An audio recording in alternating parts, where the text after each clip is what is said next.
ناظرین، آج 5 اگست کو رام مندر کا شیلانیاس کیا گیا۔ بابری مسجد کی شہادت کے بعد اور سپریم کورٹ کے فیصلے کے بعد یہ تیسرا موقع تھا جب مسلم سماج پر مایوسی، غم اور غصے کی فضا چھائی ہوئی تھی۔ سوشل میڈیا سے لے کر کے اخبارات تک اور ٹیلی ویژن کے بعض حصوں تک ہمیں یہ دکھائی پڑتا ہے کہ مسلمانوں کے طبقے مختلف حصوں میں بٹے ہوئے ہیں۔ اسکرین پر آپ 4 ہیڈ لائن دیکھیں اور وہ اپنے سماج کے 4 طبقوں کی عکاسی کرتا ہے۔ پہلا ہے، میری رام مندر مسلمانوں کے سینے کا زخم۔ پہلا کیا ہے؟ رام مندر مسلمانوں کے سینے کا زخم، یہ مایوسی کی عکاسی کرتا ہے۔ دوسرا ہے، میری تعمیر کا تم پھر سے ارادہ رکھنا۔ میری تعمیر کا تم پھر سے ارادہ رکھنا، یہ کمزور ارادوں کی غماز ہے۔ تیسرا، بابری مسجد تیرے ذروں سے تکبیریں مسلسل گونجے گی۔ اس کے اندر جوش ہے، غصہ ہے اور غم ہے۔ چوتھا کیا ہے؟ وقت دعا ہے، بدلتا ہے رنگ آسماں کیسے کیسے۔ آسمان نے رنگ بدل لیا ہے، اس لیے آپ بیٹھ کر کے دعائیں کیجیے۔ یہ سماج کے اس طبقے کی عکاسی کرتا ہے جس کو ہمارے قائدین اور علماء تسبیح پڑھنے اور اپنے گھروں میں دعا کرنے کی تبلیغ کرتے رہتے ہیں۔ بہت سارے سوالات ہمارے نوجوانوں کے ذہن میں اٹھتے ہیں کہ آخر ان حالات میں کیا کیا جائے۔ بابری مسجد شہید کی گئی، سپریم کورٹ کا فیصلہ آیا، اب رام مندر کا شیلانیاس خود پرائم منسٹر نے رکھا ہے، تو آخر ہم کریں تو کیا کریں؟ شاید آپ نے بھی تاریخ میں پڑھا ہوگا کہ جاپان پر 6 اگست 1945 کو اور ناگاساکی پر 9 اگست 1945 کو امریکہ نے ایٹم بم گرایا۔ آپ نے صرف شاید اتنا ہی سنا ہے، لیکن اس کے آگے کی بات یہ ہے کہ اس سے پہلے اور اس کے بعد امریکن فوجوں نے جاپان کے ہر شہر پر بمباری کی تھی اور ہر شہر کو تہس نہس کر کے رکھ دیا تھا۔ گویا کہ صرف ناگاساکی اور ہیروشیما تباہ نہیں ہوا بلکہ پورا جاپان تباہ ہو گیا تھا۔ ہیروشیما میں 90 سے 1000 آدمی بیک وقت مارے گئے، ناگاساکی میں 60,000 سے 70,000 آدمی ایک مرتبہ مارے گئے۔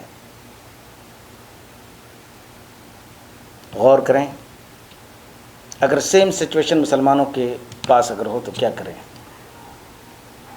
اس قوم کے 2.5 سے 3 لاکھ آدمی چند گھنٹوں میں مار دیے گئے۔ پورا شہر نہیں بلکہ پورا ملک تباہ کر دیا گیا۔ اکنامی تباہ ہو گئی، بینک تباہ ہو گئے، سڑکیں تباہ ہو گئیں، شپس تباہ ہو گئے، ٹرانسپورٹ تباہ ہو گیا، لاکھوں لوگ مر گئے، ریڈیشن پھیل گیا اور پوری دنیا کی آنکھیں جاپان کی طرف لگی ہوئی تھیں کہ اب یہ جاپان کیا کرے گا۔ امریکن کی بمباری کے پاس جاپان کی جو سچویشن ہوئی تھی 1945 میں، اس کو آپ ذرا غور سے دیکھیں۔ ٹوٹل کیپٹل لاس 25% ہو گیا۔ ملٹری شپ اور ملٹری ایروپلین اور جو بھی ان کے ساز و سامان تھے 100% نشٹ کر دیے گئے۔ کمرشل شپ 81% تباہ ہو گیا۔ Industrial machine 34%، urban housing 33%، building and structure 25%، telegraph telephone 16%، electricity and road وغیرہ 10% تباہ ہو گئے۔ گویا کہ پورا ملک بیٹھ گیا۔ جاپان نے آخر اس تباہی کے بعد کیا قدم اٹھایا، یہ دیکھنے کی بات ہے۔ جاپان نے ایک پالیسی اختیار کی جس کا نام تھا priority production system. Priority production system, priority دی جائے کس چیز کو ہم سب سے پہلے تیار کریں اور کتنا تیار کریں۔ پرائم منسٹر نے اپنے ایڈوائزری گروپ کو یہ کہا کہ آپ مجھے ایک لسٹ بنا کر کے دیں کہ کن چیزوں کی آپ کو ضرورت ہے کہ وہ ہم امپورٹ کر سکیں۔ بہت ہی لمبی فہرست ان کے ایڈوائزنگ گروپ نے بنا کر کے دی۔ پرائم منسٹر نے کہا کہ نہیں، مجھے صرف 5 اور 6 جو سب سے زیادہ ضروری چیزیں ہیں ان کی لسٹ بنا کر کے آپ دیں۔ ان لوگوں نے لسٹ بنا کر کے دی: steel, coal, heavy oil, rubber and buses. جانتے ہیں جاپان نے اپنے پرائرٹی پروڈکشن سسٹم میں سب سے پہلا ٹارگٹ کیا رکھا تھا کہ کنٹری کے اندر انرجی پیدا کی جائے، اور انرجی کے لیے ظاہر سی بات ہے ایندھن کی ضرورت ہوگی، یعنی کوئلہ کی۔ لہٰذا جاپان نے سب سے پہلے کوئلہ پروڈکشن کا نیشنل کمپین چلایا کہ ہمیں کسی بھی قیمت پر کوئلہ 30 ملین چاہیے تو چاہیے۔ اس کے لیے نہ صرف یہ کہ عوام بلکہ منسٹر تک مائنز کے اندر جانے لگے، مائنز کے اندر جو کام کرتے تھے ان کو اپریشیٹ کرنے لگے، ان سے ملنے لگے، ان کا حوصلہ بڑھانے لگے۔ اسی طرح ان کے اعلیٰ عہدیداران اپنے ورکروں کی اور جو لوگ مائنز میں کام کرتے تھے ان کے حوصلوں کو ریڈیو کے ذریعہ اس وقت اور دوسرے ذرائع ابلاغ کے ذریعہ ان کی ہمت افزائی کرتے رہے، اور انہوں نے 1947 تک 30 ملین کوئلہ پروڈکشن کا ٹارگٹ پورا کر لیا۔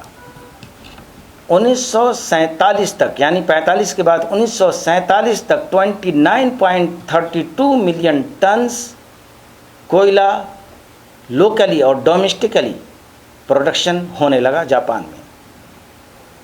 یہ جاپان کی قوم کا کمٹمنٹ تھا جس کو انہوں نے پورا کر دکھایا۔ جاپان نے سب سے پہلے کوئلہ پروڈکشن شروع کیا اور اس کا ٹارگٹ اچیو کیا تاکہ انرجی پیدا کی جائے۔ جب انرجی ہوگی تو پورا ملک چلے گا، انڈسٹریاں چلیں گی، پھر ہم اپنے پاؤں پر کھڑے ہوں گے۔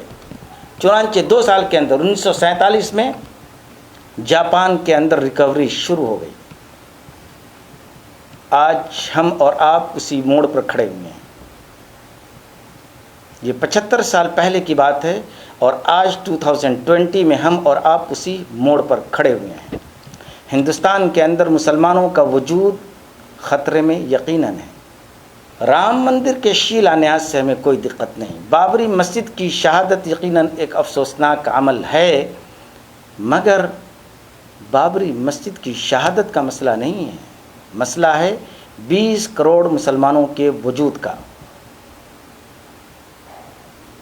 تو جاپان نے جو اسٹریٹجی بنائی انرجی پیدا کرنے کی، آج ہم کو اور آپ کو سب سے پہلے انرجی پیدا کرنے کی ضرورت ہے، اور جانتے ہیں کہ قوموں کی انرجی کیا ہوتی ہے۔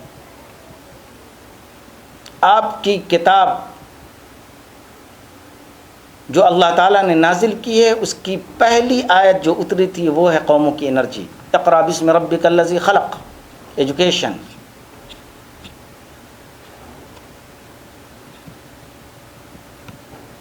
دنیا میں کسی بھی قوم کو اگر ترقی کرنا ہے تو اس کی انرجی ایجوکیشن ہے۔ انرجی جب پیدا ہوگی تو پوری قوم حرکت کرے گی، جب پوری قوم حرکت کرے گی تو قوم اوپر اٹھے گی، جب اوپر اٹھے گی ظلم کا آٹومیٹک خاتمہ ہوگا۔ مگر یہ بات سمجھ میں نہیں آتی۔ آپ فیس بک پر لکھتے رہیں، میڈیا میں اردو اخبارات میں آپ ماتم کرتے رہیں، آپ گھروں کے اندر دعائیں کرتے رہیں، مگر جب تک آپ کی اسٹریٹجی نہیں ہوگی، جب تک آپ کی پلاننگ نہیں ہوگی کہ اگلے 10 سال یا 20 سال میں ہمیں ہندوستانی مسلمانوں کو کس شکل میں لے کر کے جانا ہے، اس وقت تک یقیناً آپ کا حال اور بدحال ہوتا جائے گا۔ سوالات آتے ہیں کہ آخر ہم اس موقع پر کیا کریں؟ آپ کریں، آپ کے لیے کام ہے۔ بحیثیت امت آپ یہ طے کر لیں کہ ہم ہر سال ایجوکیشن میں اپنا ٹارگٹ پورا کریں گے۔ بابری مسجد کا قضیہ آپ ہار گئے اس لیے کہ وکیل آپ کے نہیں تھے، یقین مانیے۔ نوجوان جیلوں کے اندر بند ہیں اور ان کا کوئی پرسان حال نہیں، اور آگے یہ وقت آنے والا ہے کہ کوئی بھی ہندو آپ کا کیس نہیں لے گا، اور ایسے مشاہدات ہو چکے ہیں۔ کیوں نہیں آپ ٹارگٹ پیدا کرتے کہ ہم بحیثیت مجموعی طور پر پوری امت اسلامیہ ہندیہ مل کر 5 سے 10 ہزار ایڈوکیٹ ہم کورٹوں کے اندر داخل کر دیں گے۔ ہزاروں مدرسے جو ہمارے پڑے ہوئے ہیں وہاں سے سینکڑوں کی تعداد میں ہر سال ہم وکلا نکالیں گے، اور وکلا نکال کر کے کورٹوں کے اندر ہم بھر دیں گے تاکہ ہماری آواز اور ہماری طاقت مضبوط ہو۔ کیوں نہیں آپ یہ ٹارگٹ کرتے کہ ہر سال کم سے کم 5000 پورے ہندوستان میں کہیں نہ کہیں پولیس کے اندر ہم اپنے نوجوانوں کو بھر دیں گے اور اس ٹارگٹ کو ہم اچیو کریں گے؟ کیوں نہیں آپ یہ ٹارگٹ بناتے ہیں کہ ہم پورے سال میں کم سے کم 100 IAS پیدا کریں گے؟ آپ کے نام آتے ہیں 15-20، آپ کی تعداد 14% ہے اور 20 سے کام نہیں چلنے والا۔ آپ کیوں نہیں یہ ٹارگٹ کرتے ہیں کہ پورے ہندوستان میں ڈاکٹری کا جو پیشہ ہے وہ مسلمانوں کا پیشہ بن جائے؟ کیوں نہیں یہ ٹارگٹ کرتے ہیں کہ پورے ہندوستان میں IT پر قبضہ مسلمانوں کا قبضہ ہو، تاکہ دوسری قومیں آپ کی محتاج بن جائیں؟ جس دن دوسری قومیں آپ کی محتاج بن جائیں گی اس دن طاقت آپ کے پاس آئے گی، مگر جو کرنے کے کام ہے وہ ہم نہیں کرتے۔ تو آج بابری مسجد کی جگہ پر رام مندر کے شیلا نیاز پر افسوس اور ماتم کرنے کے بجائے آپ اور ہم مل کر کے یہ کمٹمنٹ کریں کہ ہم ہندوستان کا نقشہ بدلیں گے، اپنی قوم کا نقشہ بدلیں گے۔ ایجوکیشن کے اندر مسلمان نمبر 1 پر آئے گا، ہمارے وکیل ہوں گے، ہمارے ڈاکٹر ہوں گے، ہمارے IT انجینئرس ہوں گے۔ دوسرے سیکٹرز میں کچھ بھی ہو جائے، ہمیں جاپان کی طرح 30 ملین کول کا ٹارگٹ انہوں نے پورا کیا تھا، ہم 30,000 انجینئرس، ڈاکٹرز اور ایڈوکیٹ کا ٹارگٹ پورا کریں گے۔ ہزاروں کی تعداد میں آپ کے مدرسے پھیلیں گے۔ کیا ہمارے پاس ان سارے مدرسوں کی ضرورت ہے؟ کیا اس بات کی ضرورت نہیں ہے کہ ان مدرسوں میں سے چند کو ہم چینج کر دیں اور چینج کر کے ہندوستان کی معیشت اور ہندوستان کی IT اور ہندوستان کی ایڈمنسٹریشن میں حصہ لیں؟